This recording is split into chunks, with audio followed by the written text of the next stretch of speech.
All right, can you hear me? Hello, can you hear me? Yes, I can.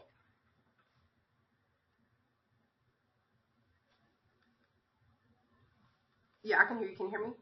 Hey, yes. Hey, how are you doing, Ashley? I'm doing well. How are you? I'm good. It's Monday, so it's fun over here. Just a disclaimer, my 1-year-old is home from here today, so if you hear a baby crying, hopefully he's not too loud, but that's, hopefully it won't be super distracting in the back. So just a disclaimer, I try to let people know when I'm on the phone. Oh, yeah, that's fine.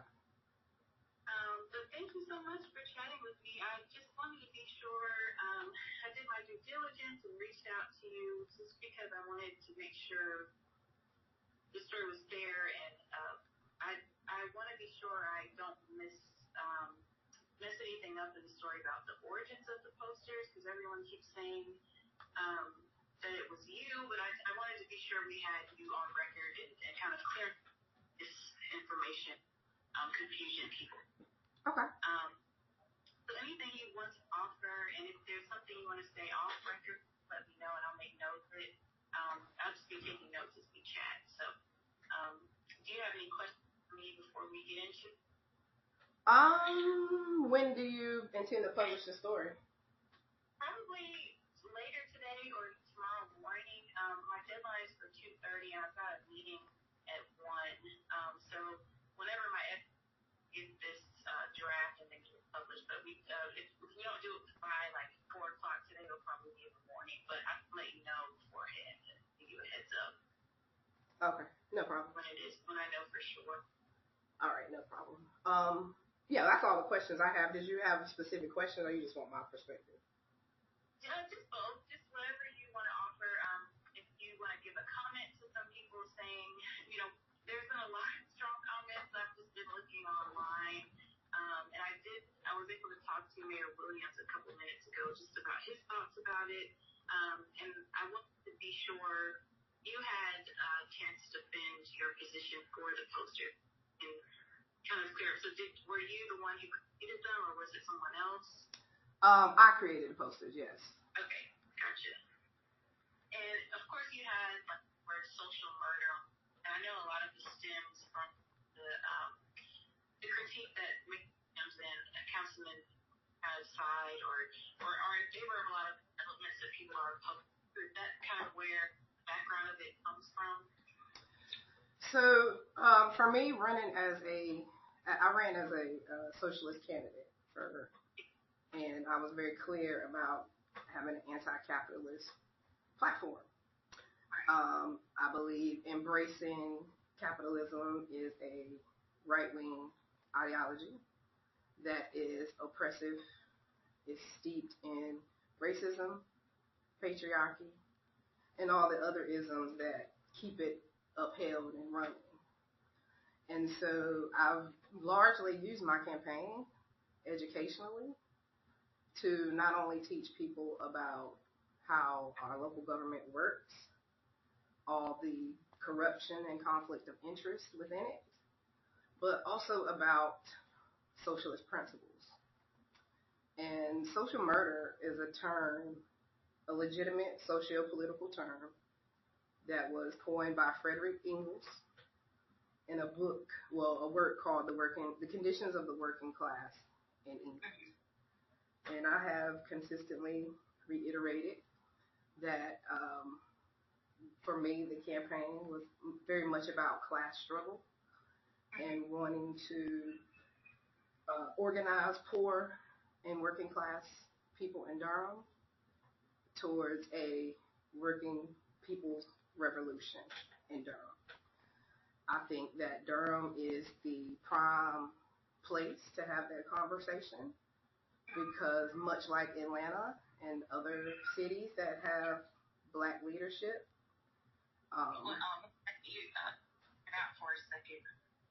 much like cities like Atlanta that have largely Black leadership, Durham has a Black mayor, a Black district attorney, a Black sheriff, a Black police chief, et cetera, et cetera, et cetera. And yet the material conditions of a lot of the Black folks that live in Durham have not changed with the faces of black people in high places. And many of those folks are also culprits in sponsoring, supporting policies that further disenfranchise folks that look like them. And so the term social murder is used to describe the ways in which living and working conditions of workers cause their premature deaths. So the two people that are on the posters are because those are the two people in the positions. If the mayor was white, I would probably have his face on the posters. And I know that it's been reduced to a racial thing because they're black men, which is interesting to me that the same person who referred to young black youth in Durham as YNs and the same two people who participated in trying to ruin the political career of two black women on council, all of a sudden are pearl clutching over a legitimate academic term. And so my goal was to be provocative, of course, but also to educate people, because folks have actually gone and looked up what social murder is and realized that it applies. Social murder results from capitalist exploitation. So when you have folks and... Sorry, my phone, I don't know if it's me, but it keeps breaking up a little bit. Okay. Can you repeat the last thing you said? I said, so social murder results from capitalist exploitation. So when you have people in positions of power and leadership proclaiming to be proud capitalists and making decisions in service of capital, even though they themselves don't have really much capital, they're doing the work of white supremacy as black men, then the term applies. Social murder results from bad public policy. And it's more so just the criticism that they've gotten criticism before being part of the Gang of Four and siding with developers for a lot of really controversial developments in the city of Durham that might have displaced people or been way too expensive, or the critiques of being not really work for the people of Durham, and they're back, especially with Briar Creek development and Durham that just had another townhome development that the environmentalists say are threatening the environment in that area. Is it also the thing that you have with that too, just what they have done on council? Social murder and people being exploited in the work of white supremacy. Just so I how to make sure I relay that in this. So I'm critiquing with that term their entire approach to public policy. So that applies to workers' rights, living conditions, poverty, housing, health inequities, crime, violence, food insecurity, social assistance. All of those things fall under the category of social murder. And it is also social murder what they helped facilitate, again, against the two black women in city council.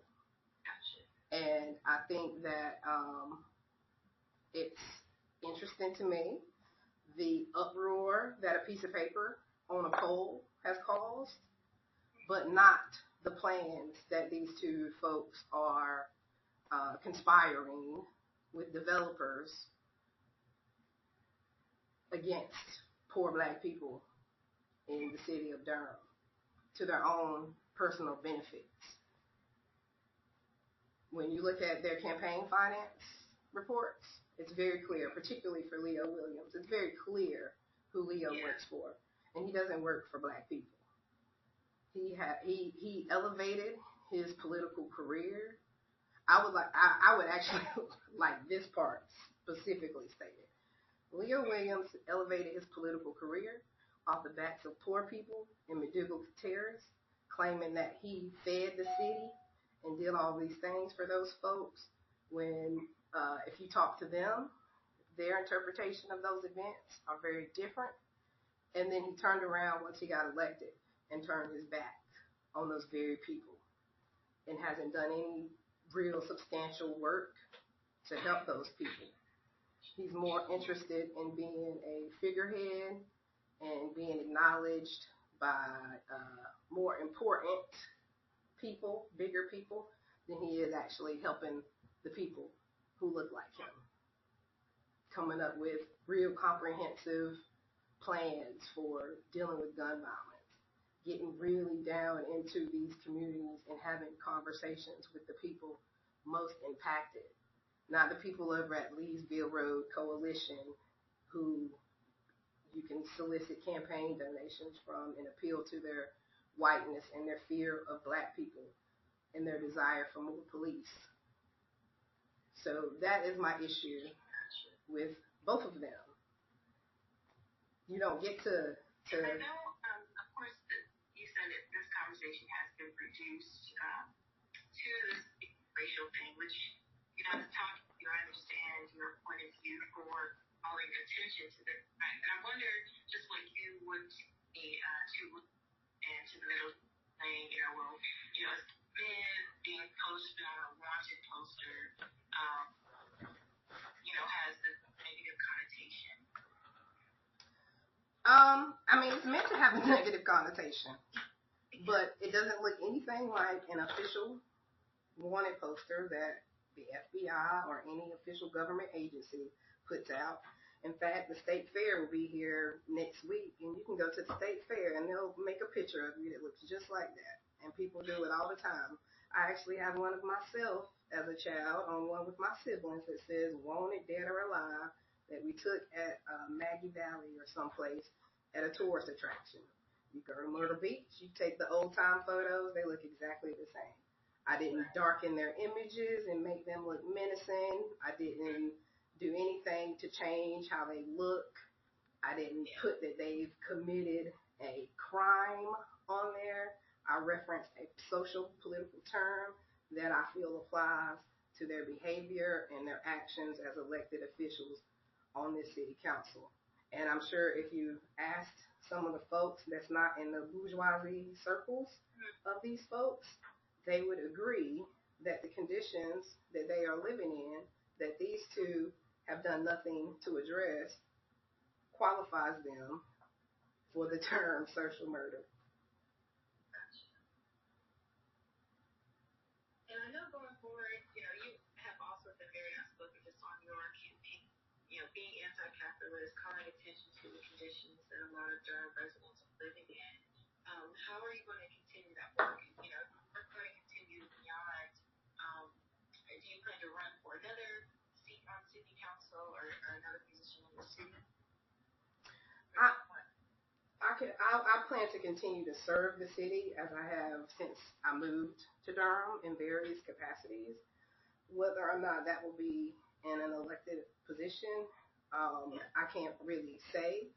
I don't, just freshly coming off of the campaign, that doesn't feel like something that I want to do or the best use of my skills or talents, because I see how dirty it is and how consumed with money and power and access that people get. So I would rather continue to do the community work that I'm doing. I think it's interesting that I lost. I didn't make it through the primary, and yet mad people in this community are messaging me and want to meet with me and asking me for help and asking me to help amplify what's going on in their neighborhoods. And all of the candidates have, except those two and Kopak and Medoff, really. The rest of the candidates, for the most part, have also reached out to me and congratulated me on the work that I did. And I think it speaks volumes that somebody that used their own money with no major endorsements, with nothing else, got 11% of the vote. And that says to me that people are resonating with what I'm saying, and I've been waiting for somebody to say it. So I'm sorry if they got their feelings hurt, but lives are at risk and lives are on the line.